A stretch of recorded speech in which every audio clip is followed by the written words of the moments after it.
ऐसे कई शेयर हैं जो कभी अपने निवेशकों को हंसाते हैं तो कभी रुलाते हैं। ऐसा ही एक शेयर है सूजलॉन का। अगर आप इसकी प्राइस हिस्ट्री को देखेंगे तो आपको हैरान करने वाले नंबर मिलेंगे। सूजलॉन के शेयर 21 अक्टूबर 2005 को 123 रुपये 75 पैसे पे ट्रेड कर रहे थे, जो आज यानी कि 15 मई को 42 रुपये 20 पैसे पे बंद हुए हैं। कारोबार के अंत में सूजलॉन के शेयरों में 5% का अपर सर्किट लगा।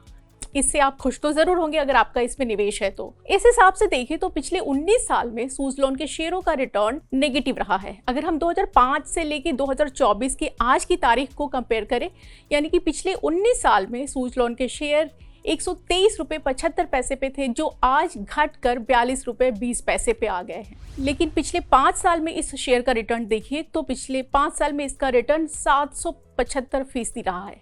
वहीं पिछले 1 साल में सूजलॉन 414% मुनाफा अपने निवेशकों को दे चुका है।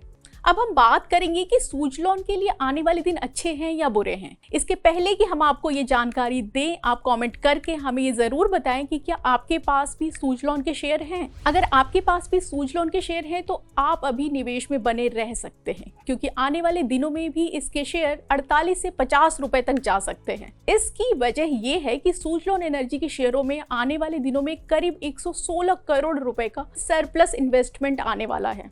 दरअसल MSCI ग्लोबल स्टैंडर्ड इंडेक्स में हुए हालिया बदलाव के बाद सूजलॉन एनर्जी का इस इंडेक्स में वेटेज बढ़ गया है। इसकी वजह से MSCI ग्लोबल स्टैंडर्ड इंडेक्स को फॉलो करने वाली पैसिव म्यूचुअल फंड्स को भी इस कंपनी में अपनी हिस्सेदारी अब बढ़ानी होगी। इसका फायदा शेयरों को मिलेगा, जिसकी वजह से आपका भी रिटर्न बढ़ सकता है। सूजलॉन एनर्जी को पिछले साल नवंबर में MSCI ग्लोबल स्टैंडर्ड इंडेक्स में शामिल किया गया था। सूजलॉन के अलावा पेटीएम और इंडसइंड बैंक सहित कुल 9 भारतीय कंपनियां इस इंडेक्स में शामिल हो पाई थी, जिसका असर इन कंपनियों के शेयरों पर भी नजर आया। 15 मई को कारोबार के अंत में पेटीएम के शेयर 2 रुपये 45 पैसे बढ़कर 342 रुपये 50 पैसे पे बंद हुए।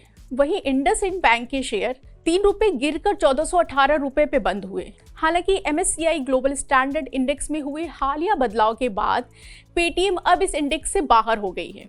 उसे अब स्मॉल कैप इंडेक्स में शामिल किया गया है। सूजलॉन के अलावा यस बैंक, जोमैटो, पॉलीकैब और वेदांता का भी MSCI वेटेज बढ़ा है। Nuvama alternative and quantitative research की एक रिपोर्ट की माने तो नए बदलाव की वजह से सूजलॉन एनर्जी के शेयरों में पैसिव फंड्स की ओर से करीब 1 करोड़ 40 लाख डॉलर का निवेश आने लगा है। अगर हम ये रुपए में देखें तो ये 116 करोड़ रुपए के करीब होता है। इस अतिरिक्त निवेश की वजह से शेयरों में तेजी आएगी। ये फंड सूजलॉन एनर्जी की करीब 2.8 करोड़ शेयर खरीद सकते हैं। इससे पहले सूजलॉन एनर्जी के बोर्ड ने इस महीने की शुरुआत में ही एक अहम फैसला लिया था।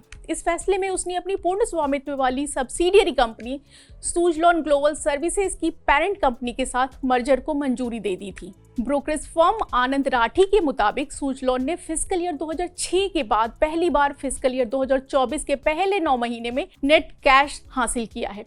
ये कंपनी के लिए बहुत बड़ी बात है। ब्रोकरेज फर्म ने विंड टरबाइन कंपनी पर अपना बुलिश नजरिया बरकरार रखा है और इसके पीछे इसने कंपनी के O&M पोर्टफोलियो और नए प्रोडक्ट्स के बेहतर प्रदर्शन को वजह बताई है। अब आइए अंत में ये जान लेते हैं कि क्या सूजलॉन एनर्जी के शेयरों में आपको पैसा लगाना चाहिए और क्या है इसका अगला टारगेट प्राइस। ICICI सिक्योरिटीज ने बताया है कि सूजलॉन एनर्जी के शेयरों को खरीदा जा सकता है।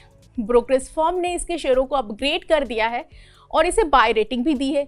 इसके साथ ही ये कहा है कि अगर इसमें गिरावट आती है तो उसे एक खरीदने का मौका समझा जा सकता है। ब्रोकरेज फर्म ICICI सिक्योरिटीज ने सूजलॉन एनर्जी के लिए जो टारगेट प्राइस तय किया है वो है 48 रुपए। लेकिन अंत में एक बात जरूर याद रखें कि किसी भी शेयर पे निवेश करने से पहले अपने फाइनेंशियल एडवाइजर की सलाह जरूर लें। आप ऐसे ही वीडियो देखने के लिए मनी कंट्रोल हिंदी के फेसबुक पेज को लाइक करें, यूट्यूब चैनल को सब्सक्राइब करें और हमारे व्हाट्सएप चैनल को भी ज्वाइन करें।